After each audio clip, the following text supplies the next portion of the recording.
Bugün sütlaç yapıyoruz. Sütümüz kaynıyor. Burada da pirincimiz haşlanıyor.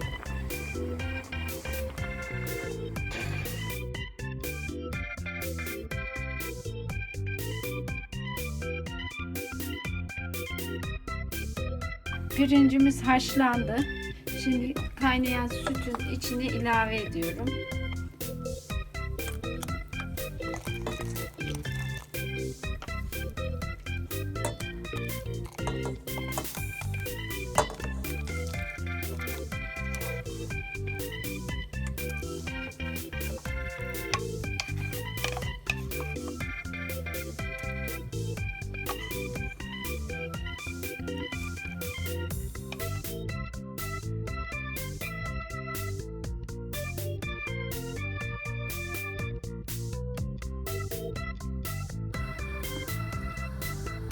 Sütümüzle pirincimiz kaynıyor. Şimdi şekerini ilave ediyoruz.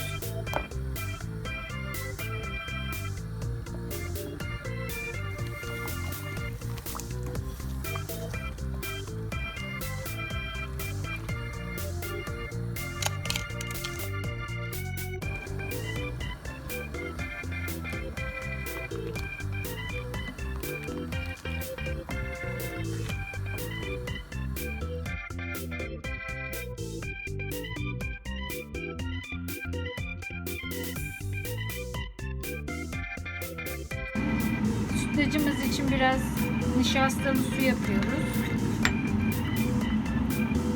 Sütlacımızın koyulması için.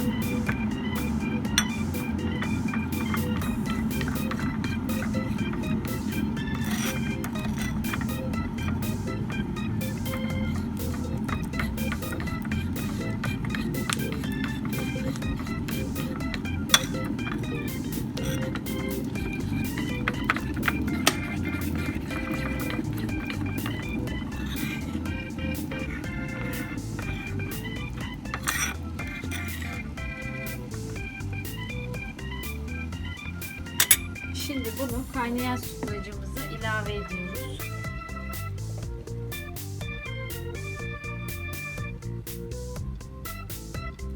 Yavaş yavaş.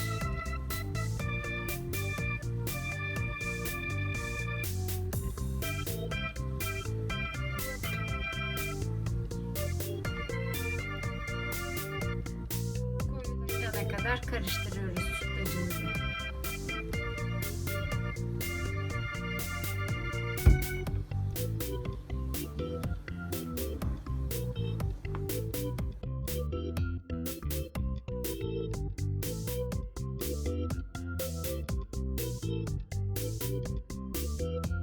Sütlacımız oldu, koyulaştı. Şimdi servis yapacağız. Sütlacımızı servis yapıyoruz.